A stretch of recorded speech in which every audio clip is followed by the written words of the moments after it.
Um, thank you very much. The recording has just started.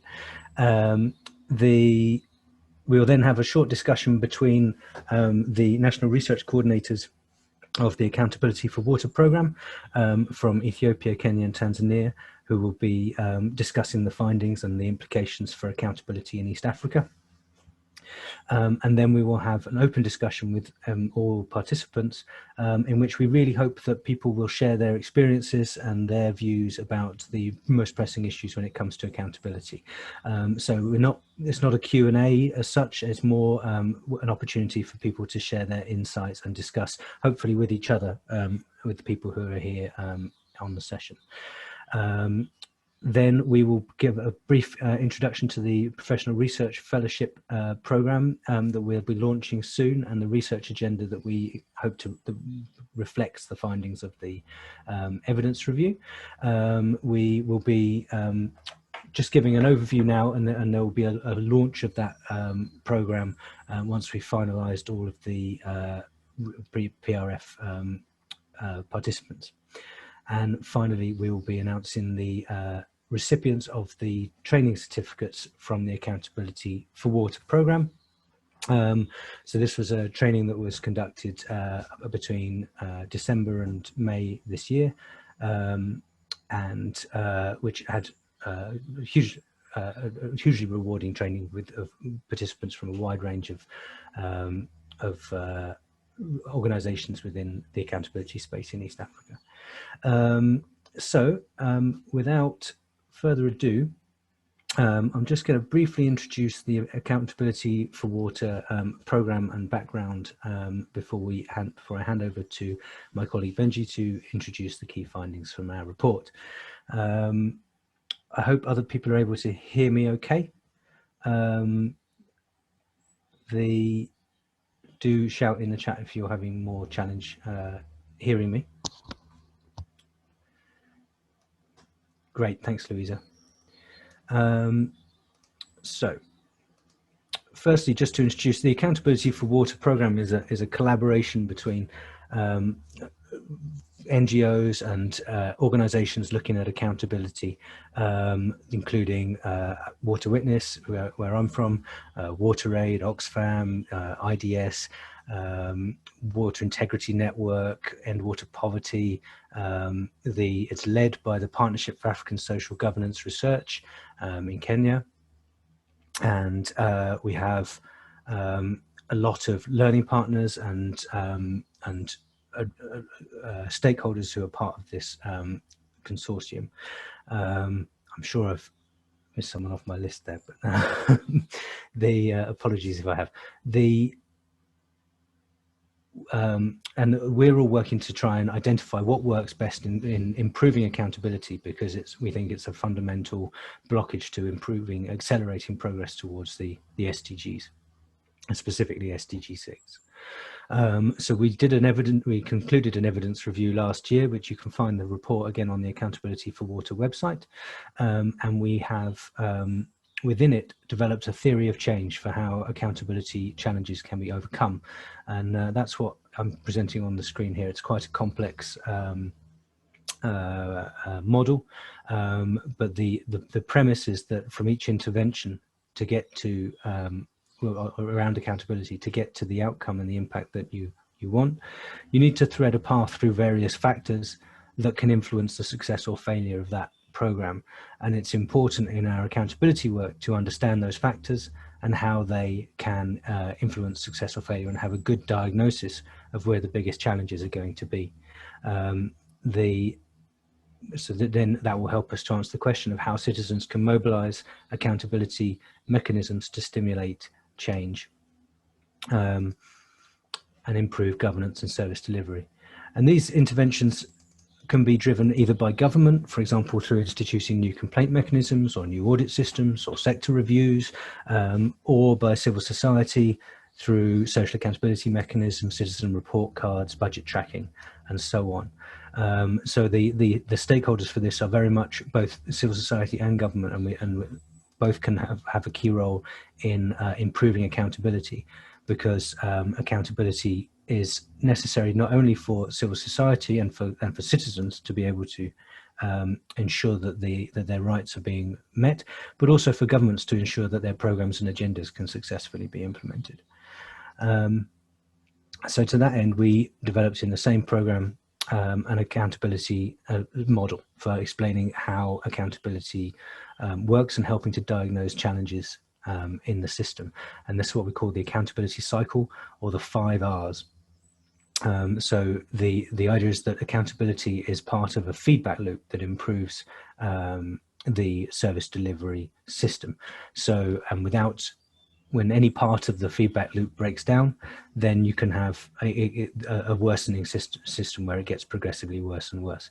But if each part is in place, it becomes progressively more effective. So the 5 R's being rules. So are there clear rules and norms and standards in place? And then responsibilities. Does everyone know who is responsible? Do the people who are responsible know that they're responsible and there is no overlap with other bodies or people? Reporting. Are the responsible organizations gathering data on the success of their responsibilities, on their service delivery and their accountabilities? And then is that reporting reviewed and pursued to the level of explanation of where things are going well or poorly, so that people can make course corrections? And that's the last of the 5 R's, reacting to that data and actually changing policy or building on things that are working well. So this cycle is very useful to be thinking about when we're discussing the areas of success and challenge in the evidence base, and thinking about how we can use that to improve the accountability within any part of the water and water sanitation, hygiene and water resource management context. So with that in mind, I'm going to hand over to my colleague Benji, who is the research and communications officer at Water Witness, and he'll be presenting the evidence for the East African countries that we're launching today. Bear with me one moment.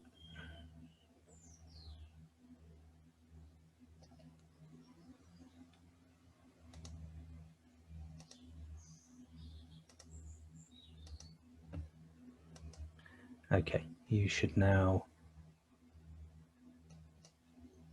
Great. Thanks very much, Tim.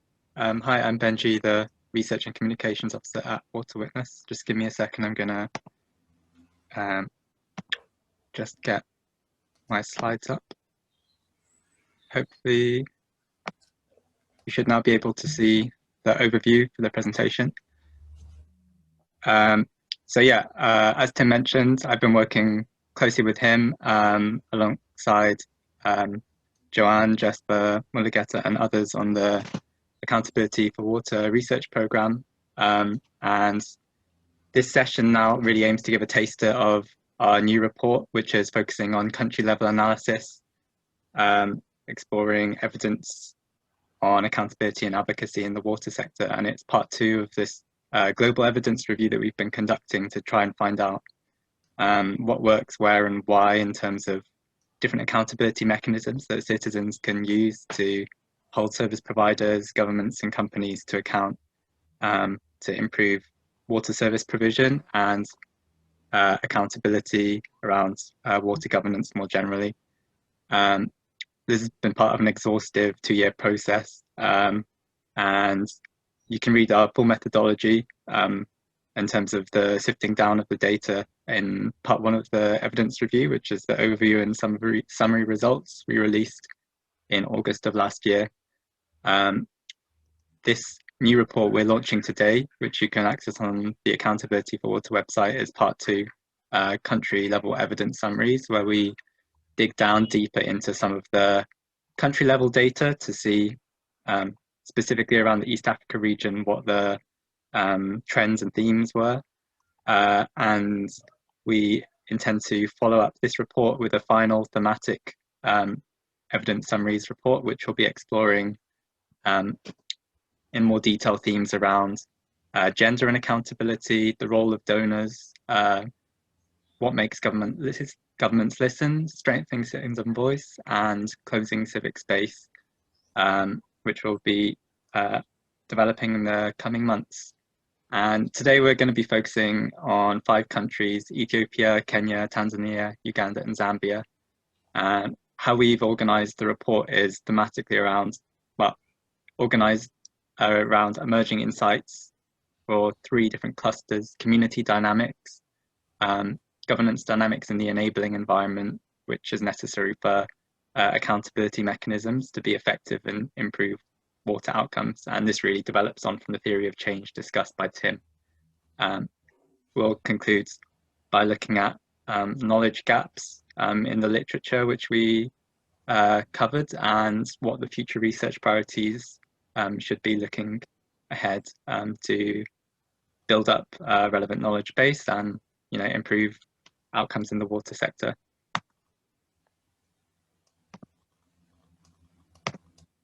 So as you can see from this evidence dashboard, like the evidence is really clustered out of the literature that we looked at around 3 countries: Kenya, Tanzania, and Uganda, with much less on Ethiopia and Zambia. But we did have a decent amount of literature to look at, encompassing working papers, conference papers, journal articles, and organizational reports from NGOs and civil society, which were most significant in terms of the evidence for East Africa, and where a lot of programs have been piloted to demonstrate the efficacy of different accountability mechanisms. There were other gaps we looked at as well, which will be discussed later on.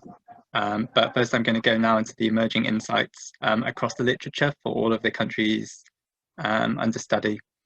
So first of all, I'm going to share some highlights on community dynamics and how that could influence water outcomes. And as I said, this is just a flavor of what's in the full report, so I'm only going to be able to really scratch the surface, but there were some really key findings that we identified that we wanted to share. First of all, the critical importance of sustained engagement and giving attention to diverse community needs when NGOs or donors are going into pilot programs for stronger accountability within communities.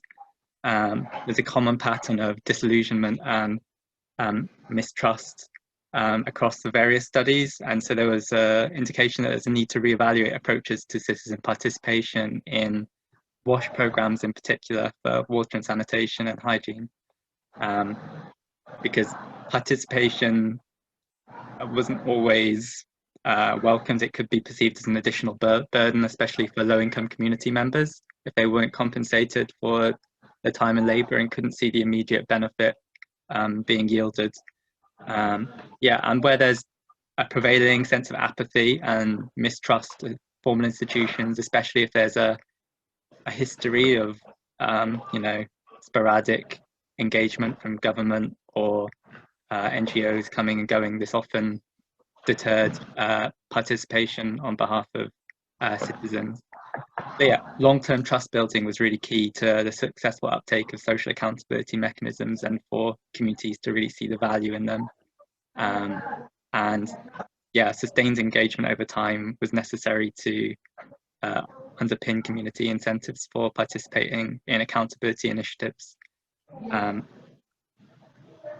What we saw was that participatory,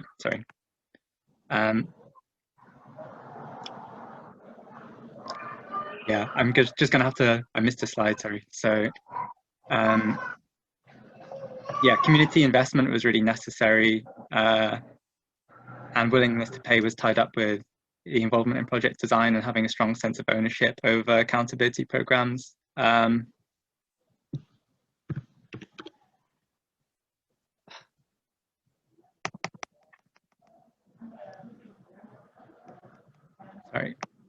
Yeah, and with communities having the ability to influence the design of programs and the implementation from the start point to the end point. what we also saw across all the literature was the importance of increasing women's involvement, both in terms of formal representation and informal influence within water authorities and other governance institutions, because this really helps to improve water outcomes. So mechanisms such as gender responsive budgeting and participatory situational analysis revealed positive impacts that this could have. So, for example, one study looking at women's contributions in Tanzania showed how women's active participation formal participation in terms of representation on village councils and water committees, but also informal participation in the sense of their strength of their voice and political influence and leadership could really improve the outcomes in terms of repairs being done to water infrastructure and in terms of maintaining strong responsiveness to community concerns in that area. Informal women's groups played an important role in Zambia as well, with a vital role in water committees. So, for example, one woman treasurer reported that women's groups were the main groups reporting breakdowns to the committee and carrying out operational and maintenance tasks. Information was transmitted primarily between women, first to the treasurer and then to the rest of the water committee. We also saw in Ethiopia a paper discussing how tools to disaggregate spending through budget tracking and gender budgeting could increase equity in terms of access to wash services and helps to transform community perceptions around gender relations. I already covered a couple of these points, but yeah, the importance of debate and dialogue mechanisms was really emphasized in the literature, in the sense that it allowed citizens to better understand their own responsibilities and articulate their needs. It also created space for peer-to-peer learning and strategic dialogues to influence power holders across dynamic institutional contexts. And I've covered the last couple of points, so I'm going to move on now. To the enabling environment, where there were some common themes across the countries. First of all, the importance of an open civic space for creating the confidence for citizens to exercise their rights to water and sanitation service and be vocal about this through demanding stronger accountability from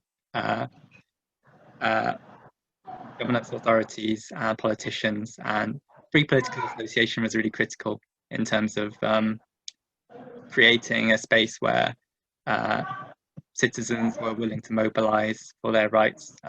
In situations in Tanzania and Ethiopia where there was more political repression, it was much more challenging for accountability mechanisms to take hold in the sector.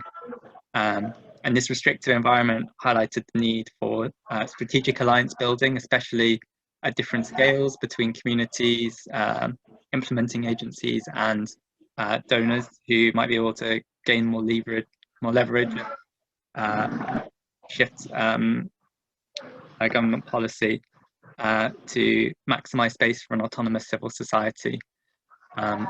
There was a large body of literature discussing ICT-based monitoring and reporting tools for water services. And what we found looking at the literature is that this could enhance access to information and improve decision-making, but it required the necessary technical infrastructure for data transmission, as well as a supportive policy environment as well. And yeah, again, going back to the relationship between donors, the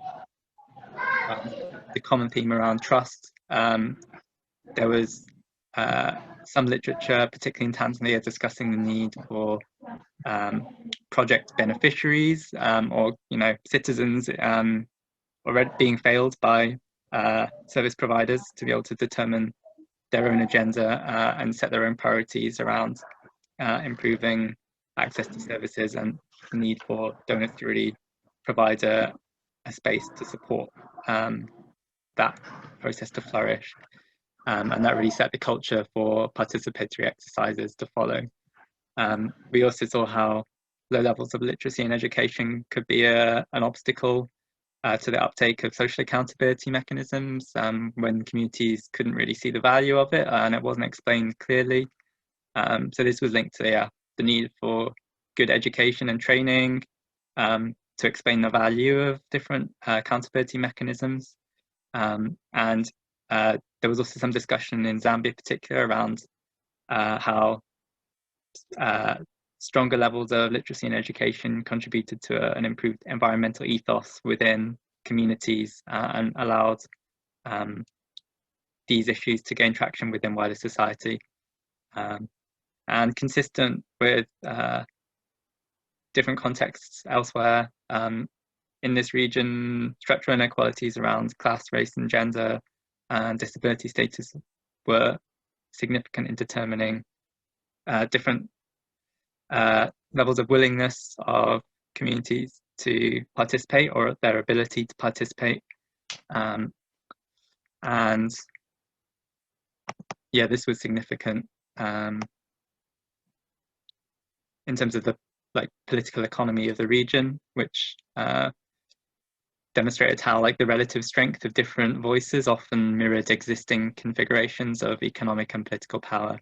So I think the insight here is that accountability interventions needed to be carefully designed to accommodate the socio-cultural context in which they're applied, especially actually in the case of ICT-based monitoring and data crowdsourcing initiatives, because there's formal ways of accessing water and sanitation services, but what we also witnessed in these studies was informal mechanisms whereby citizens tried to secure access to water and sanitation resources if formal services were failing.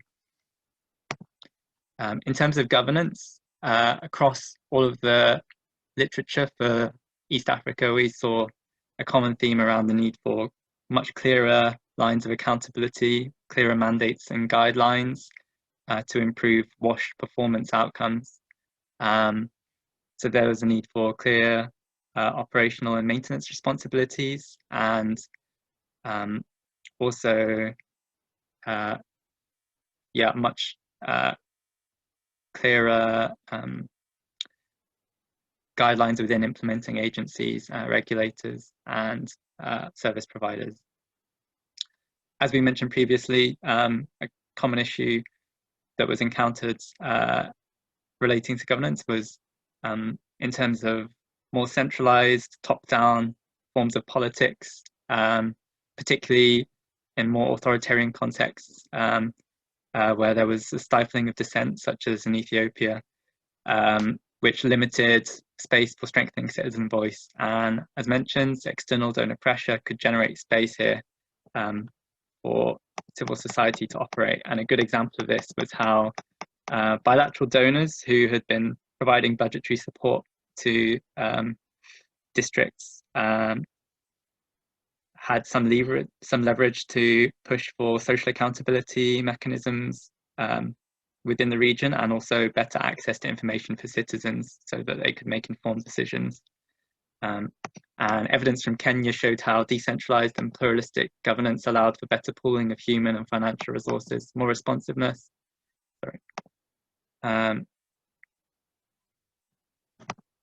more responsiveness, and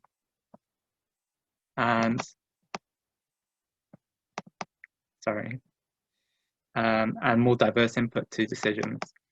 Finally, there was a need for more attention to the internal organizational politics within the state, and looking at issues of interdepartmental competition, which could undermine accountability, especially if bureaucracies responsible for water service provision failed to respond to community complaints. But also some evidence showed that switching to private operators wasn't a panacea, especially because contracts could be unfair and companies didn't always abide by contractual obligations. So yeah, improved policy enforcement and regulation was also really critical, because sometimes the laws were there but not being implemented. So there was a need for effective arbitration between conflicting water users, So for example, public interest litigation could be used, mobilized by citizens against big polluters. And there was a need to strengthen monitoring enforcement capacity. In Zambia, there was an over-reliance on voluntary self-disclosure and internal audits by companies, which had resulted in a weak accountability. And while there was an Environmental Management Act with good provisions in place, what happened was enforcement and compliance was often hindered by limited capacity to undertake independent inspections and undue political influence. We also saw how scorecards, report cards, and complaint mechanisms, public complaint mechanisms could be useful mechanisms to resolve institutional dysfunction and could incentivize good performance. Then finally, there was a need for greater institutional buy-in, both across the state and other institutions, through targeted evidence-based advocacy to stimulate responsiveness. And then in Tanzania, a water aid study highlighted the importance of engagement with the state structures, both to identify policy champions, galvanize political will, but also to secure policy commitments within manifestos, and to ensure that water and sanitation was maintained on the political agenda. So what conclusions can we draw from some of these insights and findings? Firstly, there's some decent evidence available already on public hearings, debate and dialogue mechanisms, as well as budget tracking and monitoring. There's common themes across all of the countries around the need to secure greater trust and consent from communities, ensure that there's legitimacy when programs are being designed and implemented, and ensure that communities have a sense of ownership to secure broad-based community buy-in and participation. There's a need for free and independent civil society and improved levels of education, as well as targeted measures to combat structural inequalities and ensure inclusivity if citizens are going to become aware of their rights and mobilize accountability tools and processes.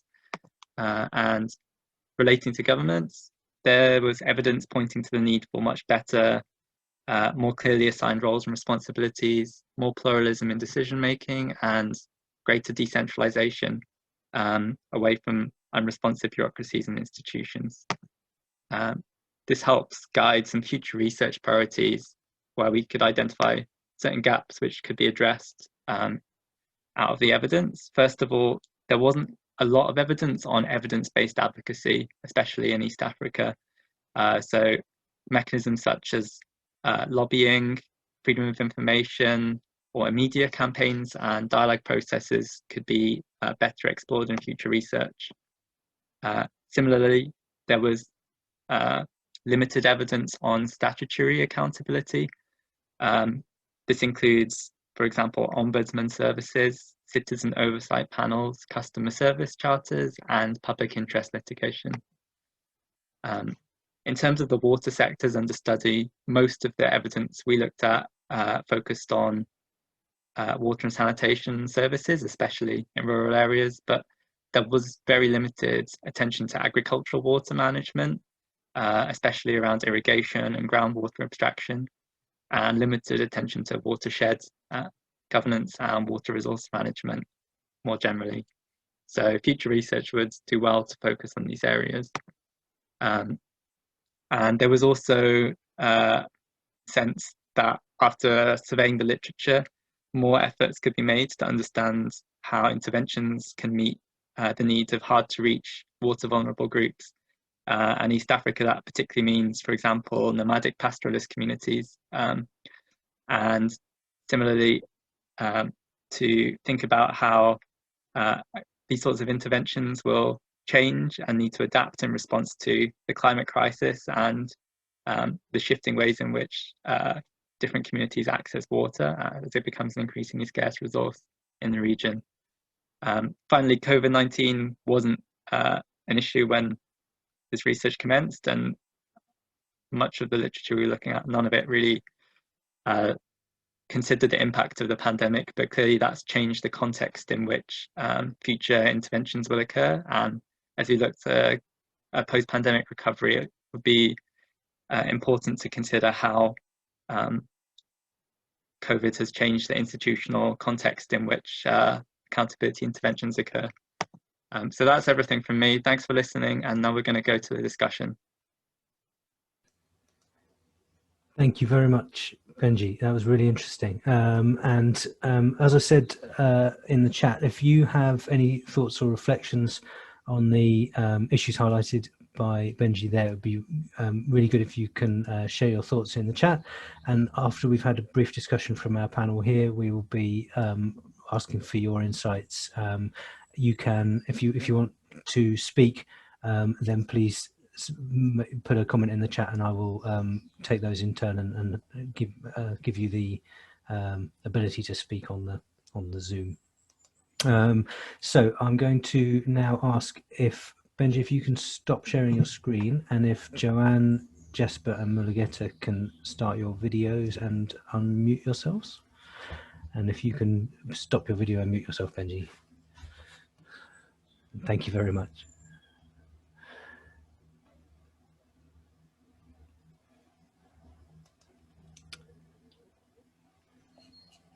So, Mulugeta, Jesper, Joanne?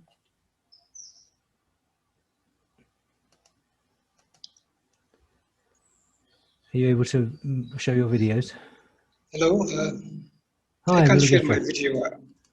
So, I can't share my video. I don't know. Okay, not sorry. Can you introduce yourself? Okay, thank you. This is Mulugeta from Ethiopia. I'm the National Research Coordinator for the Accountability for Water Action and Research for Ethiopia. Thank you. Thanks very much. Jesper, can I ask you to introduce yourself? Yeah, hi Tim. I was trying to start my video, but this seems like it's not responsive. I think you have to allow me from your end, maybe. Sure. But if I can proceed to introduce myself. Okay, so my name is Jesper Katomero. I'm the National Research Coordinator on this project based in Tanzania. I work with the host organization called Shahidi Wamaji, and I'm responsible to coordinate the three, the professional research fellows that are recruited in this project. Thanks, Tim. Thank you, Jesper. Joanne, I'm not sure if we've got your audio. Are you with us?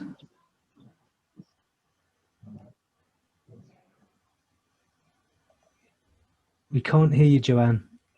You might need to turn on your audio, or you use your mic settings. While you're working on that, I'm going to ask for the Mulugeta and Jesper to respond to a couple of points. So to the presentation. The first question, I think, is something that I wanted to pick out from Benji's presentation, which was about the question of sustained engagement. We had several references in the findings about the need for sustained engagement for accountability to work, and long-term trust between donors and communities, and between communities and other stakeholders. Is sustained engagement and doing long-term accountability work something that's feasible in Ethiopia and Tanzania, and what are the challenges to achieving that that critical element? And ask, so Mulugeta, can I ask you first? Okay, thank you, Tim. I think, yes, it is possible, and it is possible for a number of reasons. In the first place, it was true that between 2009 and 2018, the civic space for non-governmental organizations and CSOs in general in Ethiopia was restrictive. The situation before that was quite better. But since the new government has come on board, we have that policy revised, and most of the restrictive provisions have been lifted, and now both local and international organizations are allowed to engage on advocacy and policy related issues at all levels. So because of this, if there is good plan, if there is the political will, and if this is supported by finance, trained human power, and accountability mechanisms, yes, it is possible to engage communities from the grassroots level through districts, then up to the zonal level, through regions, and at the same time to the central level. When it comes to challenges, yes, we are going to face challenges definitely. In the first place, even though accountability or governance in general is not a new concept in practice in this country, it's not yet fully ingrained in the heart and minds of policymakers and service providers as well. So that's going to be a challenge. When it comes to the communities, because of historical reasons and all that, people are not that open to government and government representatives. So because of this, even though the culture is not as repressive as, say, it used to be before some 10 or 20 years, this is going to be still there.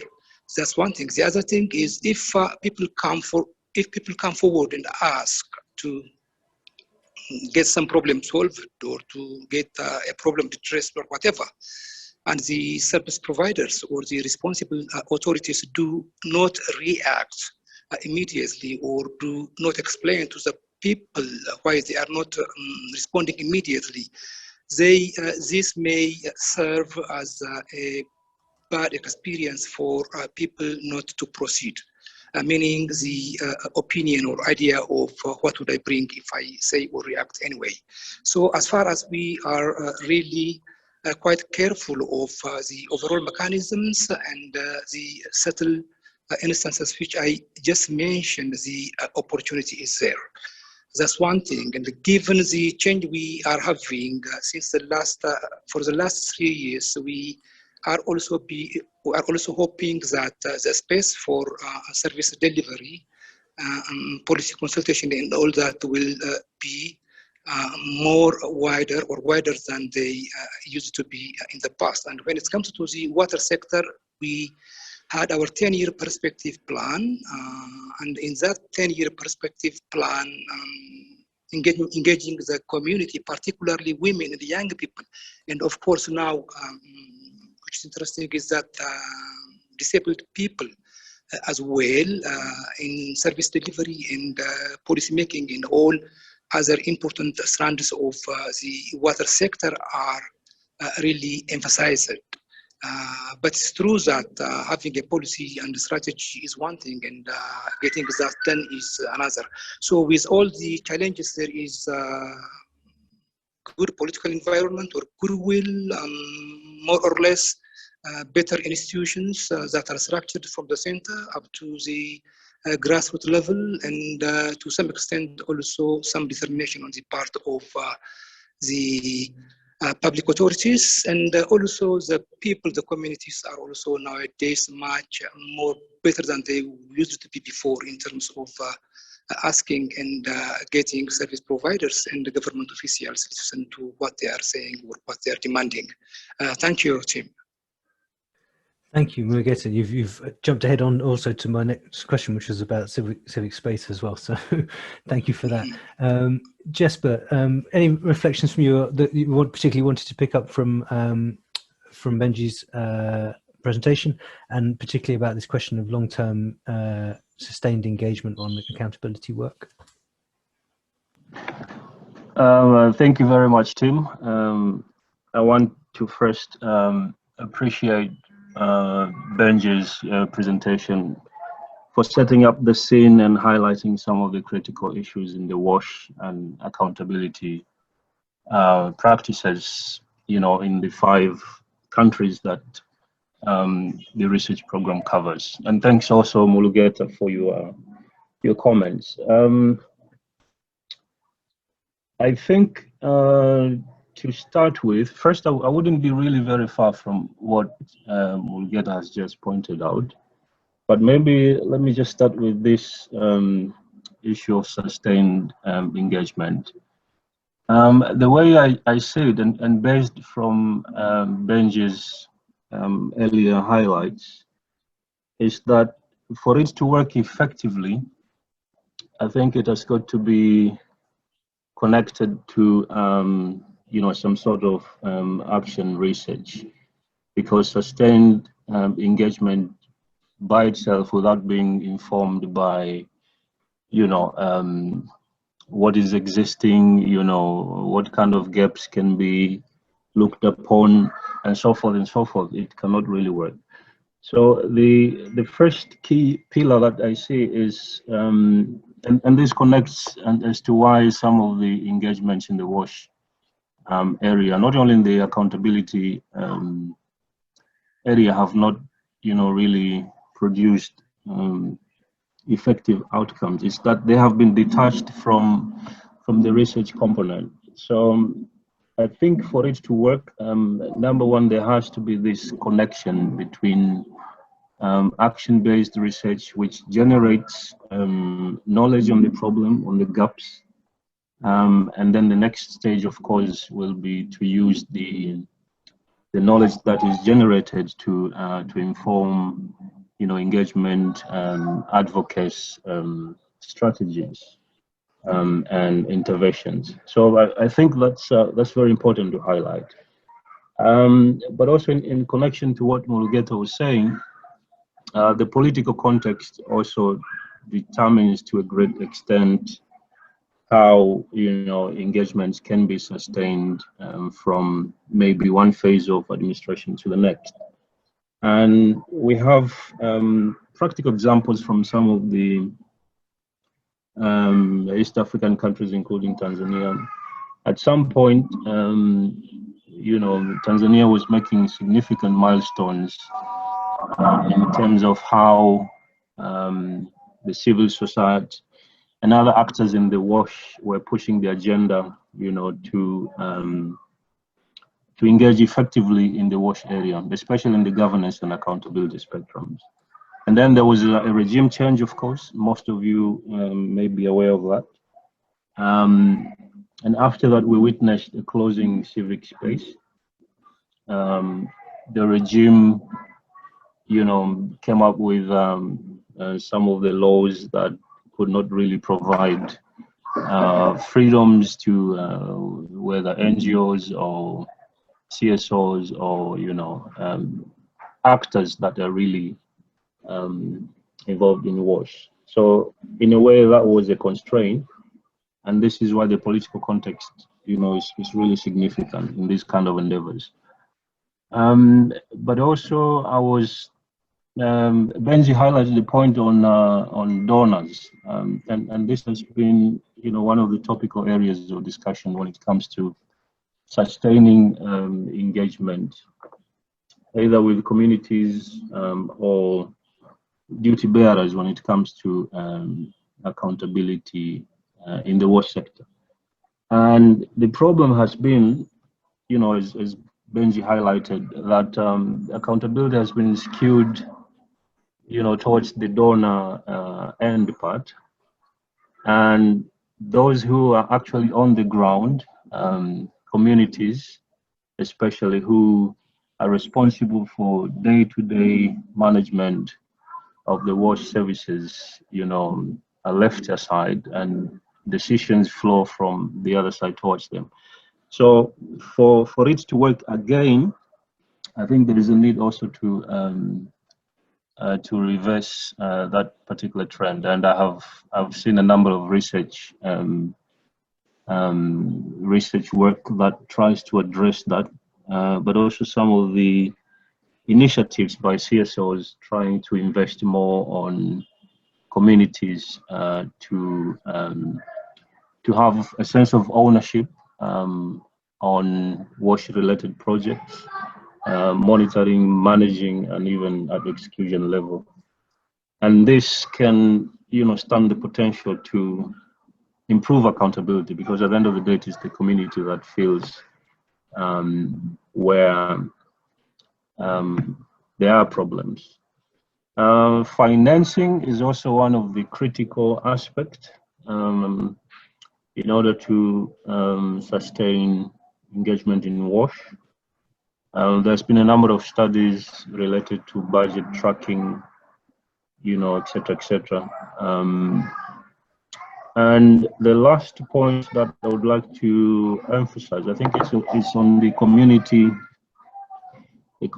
side. Benji highlighted 3 critical areas in the review that he was trying to present across the countries under study.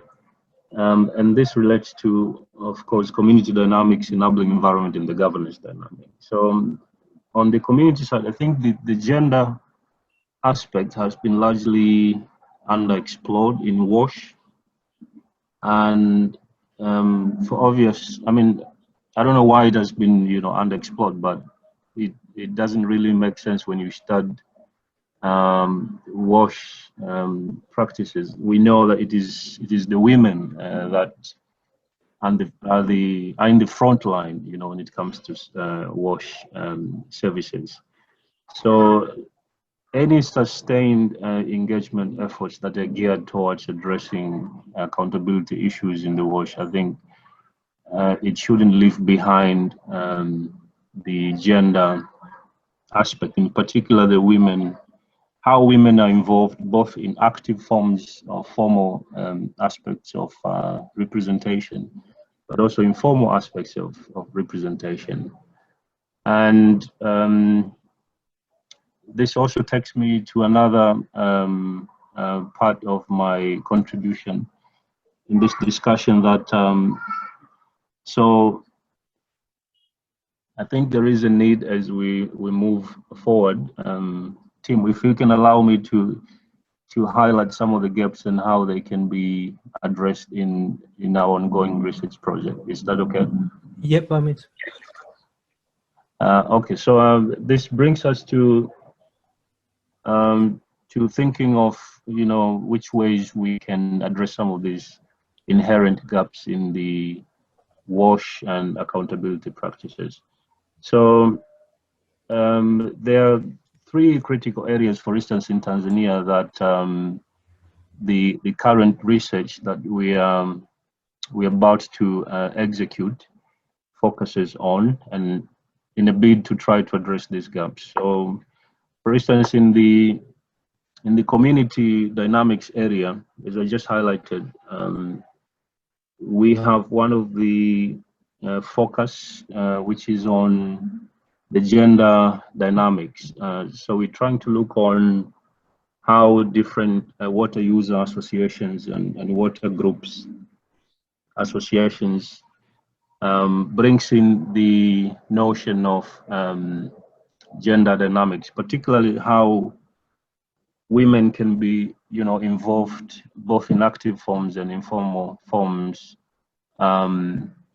to demand, improvements in WASH service delivery. And this study will try to cover cases of, water basins in Tanzania. We have about 80 water basins in Tanzania. So the sample will be on some of the selected water basins, those in urban areas, but also those in rural areas. And the second one is on the governance dynamics, which essentially focuses on cases of pollution. We have had incidences, for instance, in Dar es Salaam, Msimbazi River Basin. This is a basin that occupies about 271 square kilometers, and it serves about 27% of the population in Dar es Salaam. Dar es Salaam has about 6 million inhabitants as per 2018 National Bureau of Statistics figures. So the study tries to sorry, Jesper, yeah. Can I interrupt you briefly? Sorry, just with a view to making sure that we have empower women's voice. We've got Joanne, I think, back on now, and before we move on to discussing the research topics, I'd like to see if we can get some reflections from Joanne, if that's all right. Yeah, that's don't want fine. to run Yes. out of time. My apologies Okay. for letting you go with that. So No problem. Joanne, now that we've hopefully got you back, could you, you may have missed some of the discussion, so I'll just ask you to share your reflections on the research. And I was wondering if you had any particular reflections on the comments about decentralization being, obviously that's a topic of relevance in Kenya. But yeah, please go ahead.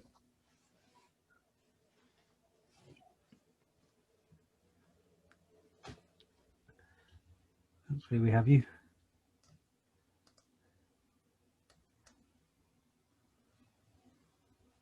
I can't hear you, Joanne, but you're not muted, but you have your microphone there.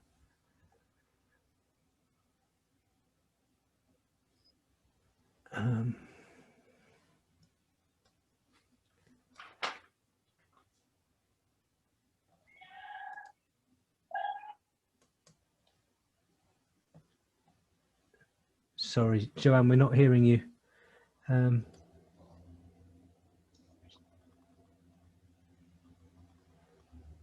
I think we're going to have to abandon that. Sorry, Joanne. If I can, we're going to come back to the research topics shortly, but what I wanted to do, well, Joanne, if you can manage to adjust your settings, then give us a shout. But in the meantime, I did want to, the plan is to have some discussion with the people who are here with us. So if you have any reflections on the topics that we've touched on so far and how they apply in East Africa, in your countries, and for example, and if you've got experience of how to address some of these things, that would be ideal. So we've got a comment from Louisa. I wonder if Louisa can kick us off with, if I give you the microphone with a comment, if you're there. Is that okay? Say in the chat if that's okay, Louisa. And you can also raise your hand, I believe, and then I can allow you to talk as well. So we really want to get some discussion going if we can. So Louisa, I'll let you break the ice.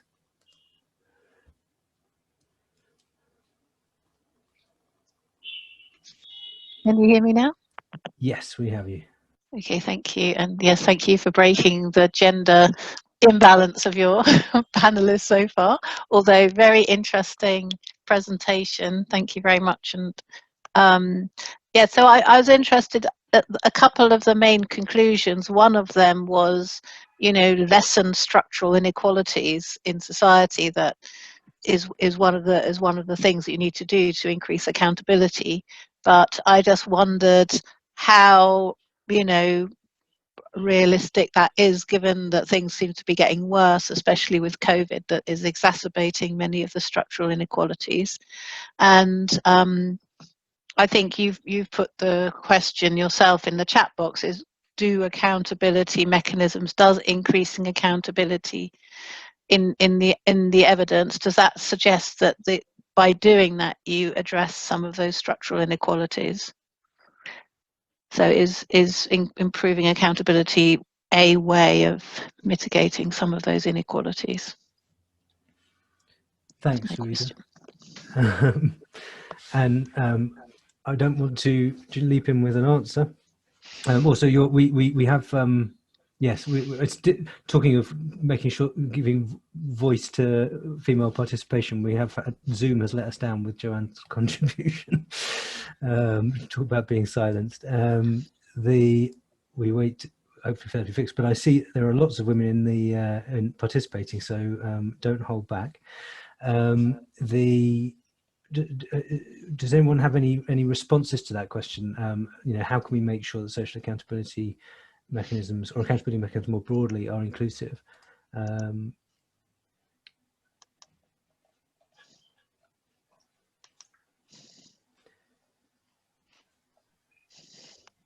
I can come in there, Tim. If we don't have anyone leaving to join in from the the participants, then by all means, please do. We'd quite like to get some in everyone involved, so don't be shy. But Benji, share us what you found in the evidence.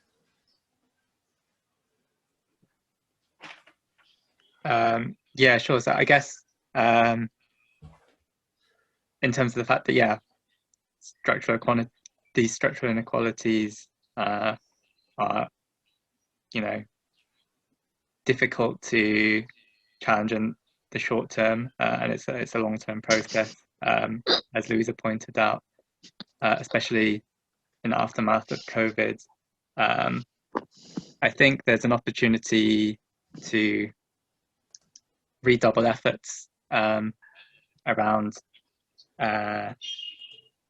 deepening democracy more broadly in response to this, and accountability is obviously one dimension of that, but like ensuring that these basic democratic institutions enable citizens to exercise basic rights, to ensure that there is like a basic floor in terms of the social services that people rely on, and to ensure that the core functioning of health and education, as well as water and sanitation, are kind of attended to, and I think trying to build a consensus internationally is really important as well, and ensuring that there's an effort to really build a new consensus around the need to guarantee these minimum standards that are necessary for democratic flourishing and for citizens to exercise their basic rights. But in order to do that, there needs to be this enabling environment set in place, where there's both the political space, but also these basic economic and social rights guarantees which enable citizens to participate fully in democratic processes. Thanks, Benj. I see that we have people from World Vision, SMV, Quaho, people who've been doing social accountability work. So I'd really like to gather some experiences from the work you've been doing. Duretti, please come in.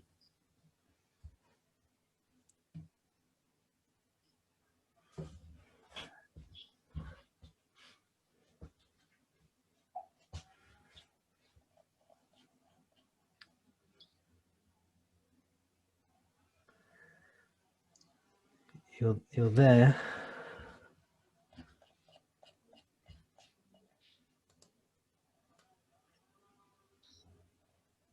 Hello. Hi there. Duretti, we're not able to hear you, unfortunately. But again, you're not on mute, so I'm not sure what the challenge is. Please keep trying. Sorry, Mulugeta. Thank you. This is just a general remark in regard to the question raised by Louisa. I think it will depend on how we look at the entire business of accountability. If you look at accountability from a very, very broader point of view, then we could say that it can really contribute towards improving structural inequalities within communities. The reason I say this is that in the first place, for instance, when water programs are planned, in the case of Ethiopia, emerging regions, we have four or five of them, I think. Emerging regions are given priority. These are regions which, because of roads, communication, and historical political reasons, were not adequately served. So when they are prioritized, then it means inequalities will be somehow ameliorated. That's one thing. seen broadly. When you look at accountability from a purely operational point of view, then wherever there is water supplied, and wherever people are organized through different mechanisms and they work face-to-face with service providers and with local government institutions, both poor and rich households or sections of communities would participate. In fact, the rich may have some informal way of manipulating the administration or political system, service providers, whatever. But still, this gives a better leeway for poor communities to organize, to ask, share their concern and demand. And with time, when this political experience is improved, their skill, encouragement, and motivation to express their concern will be improved. And I think in that way, it can somehow contribute towards addressing the challenges of structural inequalities between societies and within societies. And on top of that, we should not forget that water as a resource is one of the axes of structural inequalities between societies. If you take in Ethiopia, where because of natural factors, there is a good amount of water and the government and NGOs, donors have worked better, then the economy of the people is also better, their political consciousness is better, and their ability in terms of influencing the authorities and the politics is better. So I think from these three perspectives, what I would say is that accountability could be of some beneficence in terms of affecting structural inequalities within and among societies. Thank you. Thanks, Mulugeta.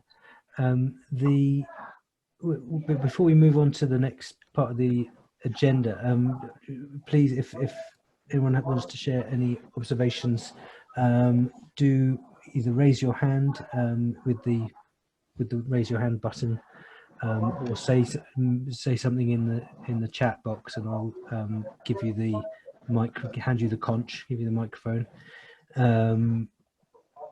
And hopefully it'll work. Duretti, are you able? Have you managed to make your audio work? Hello? Hello. Yes, we hear you. Go ahead. Is it working? Hello? Yes, we can hear you. Please go ahead. Okay. My opinion is regarding this social accountability.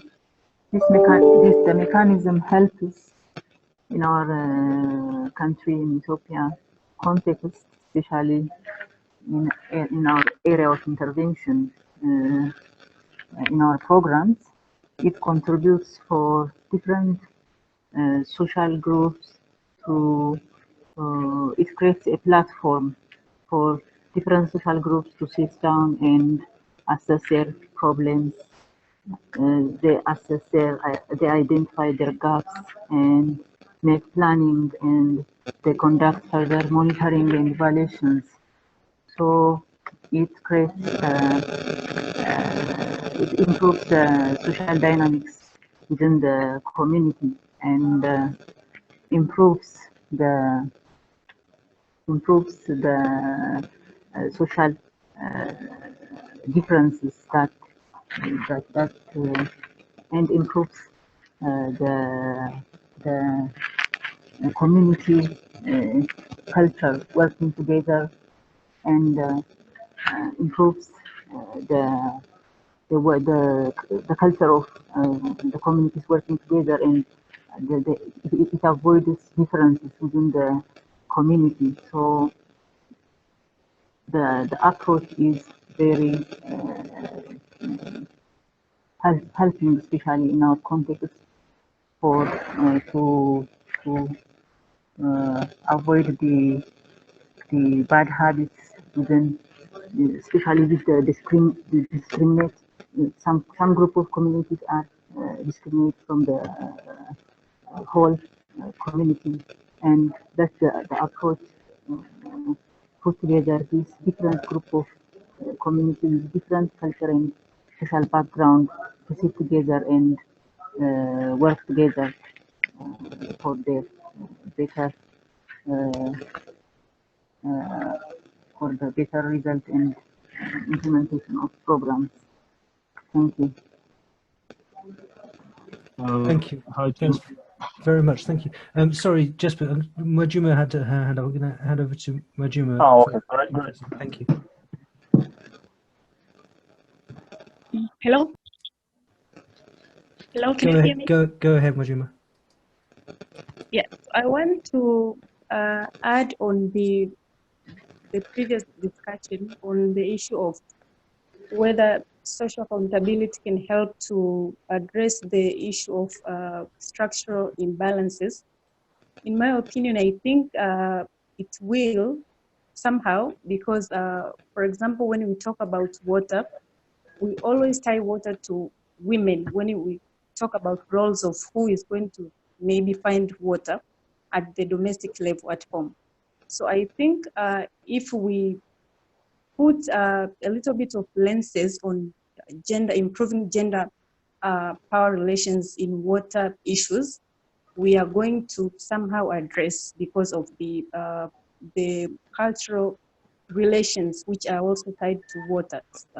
When women are more involved, as a result, that may also help to somehow, but not to it's not absolute. Somehow it is going to improve. But also I wanted to add on the presentation, and also I mentioned about how it could help us to improve our theories of change. For example, on my side, my study will focus on government accountability.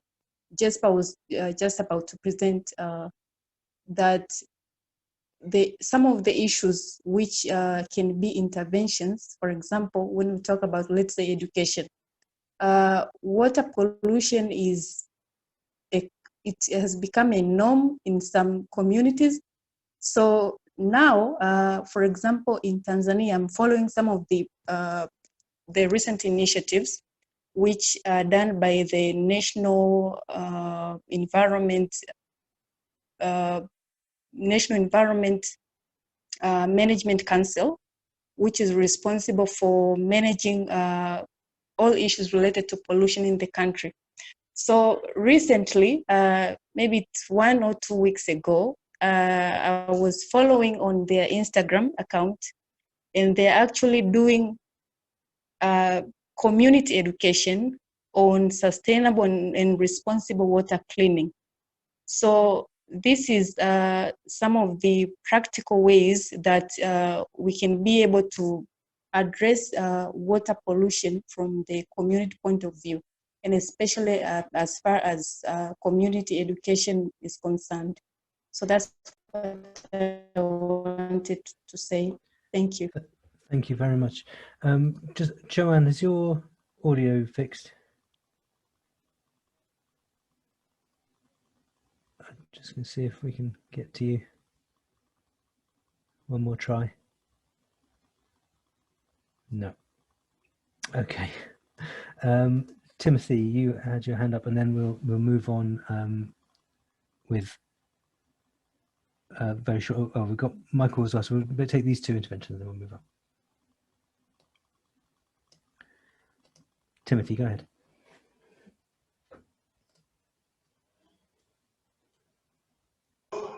Hello.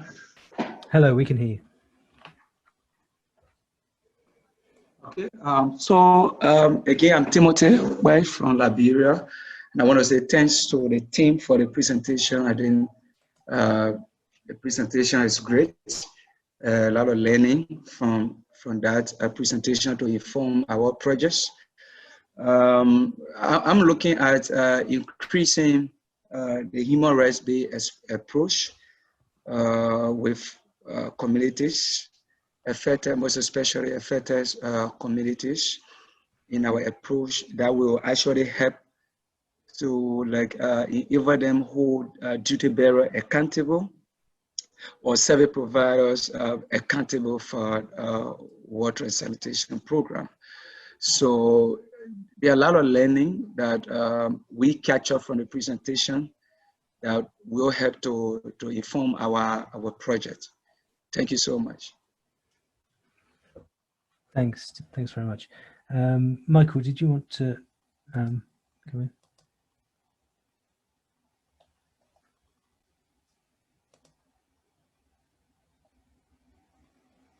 Or was it? Sorry, I've got the wrong one, haven't I? Wrong Michael. Oh, we've lost him. He's dropped out. That's why. Okay, we will move on. Thank you, everyone, for your contributions, and I hope there has been some interesting thoughts and discussion for you to take forward. Bear with me just a moment. I'll bring up my.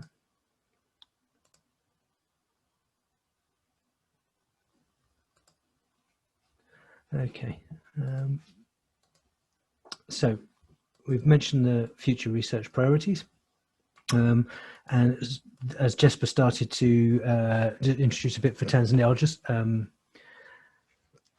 we will be taking forward some of these research priorities as part of the Accountability for Water programme, and we are in the process of finalising arrangements with 14 professional research fellows who are going to be pursuing research on these topics within East Africa and some other countries in Africa.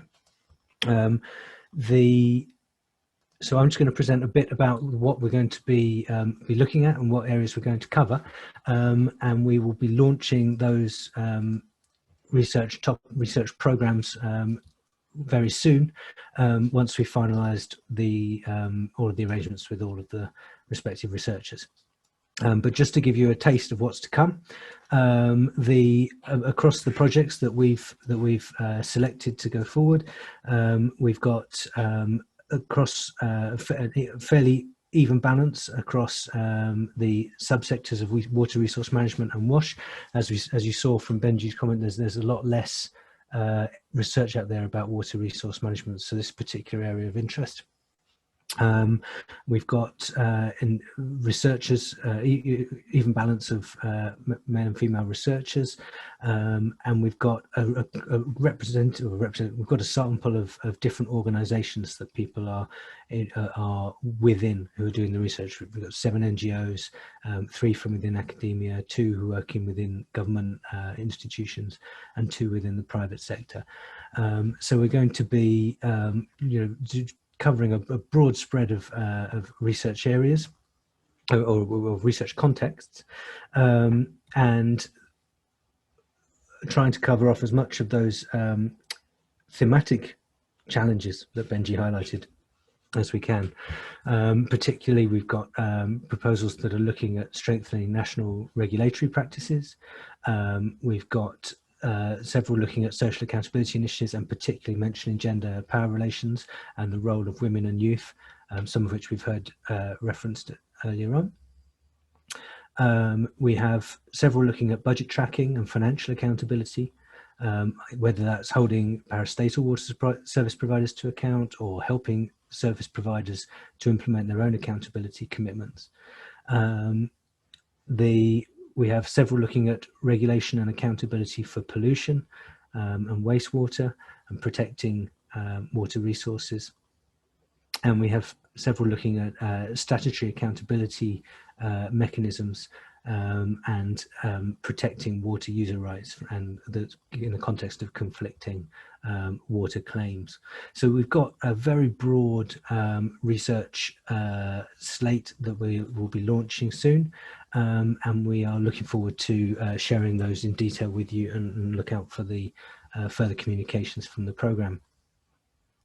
The final thing that we want to do today is just to recognise a lot of people here, and some who couldn't make it, who participated in the training that was offered by the Accountability for Water programme for sorry, I'll just tell them maybe for looking into accountability research. This was quite an in-depth training. It was over the course of 9 weeks, and we had the module training on understanding concepts of accountability, and really looking into the existing research base around theoretical and empirical research into all sectors. And then we went into understanding accountability theory and practice in the water sector, sharing examples and case studies of accountability interventions, looking at the concept of water tenure, and the implementing the 5 R's analysis of accountability cycles. And then finally, the third module was looking at the ability to plan research, and how to incorporate policy engaged and gender sensitive research, ethical concepts in research, and designing qualitative research in accountability. So this was a very intense training program, and when we had lots of people who were keen to take part, and we selected some really great people to participate, and they will all be receiving their certificates for completion of the program. So I'm not going to read out everybody's name because we had a lot of participants, but I'm just sharing them on the screen now. And just to say thank you to everybody who participated. The sessions were really engaging, really interesting. Everyone brought their own their own perspectives, their own insights, and really helped to make it a success. So congratulations to everyone who completed the program, and the certificates will be coming through on email shortly. But that concludes our session. We promised 85 minutes, so we're about on time. And I'd just like to say thank you to Benji for presenting the research report, and thank you to everyone who has attended and participated, and shared your insights.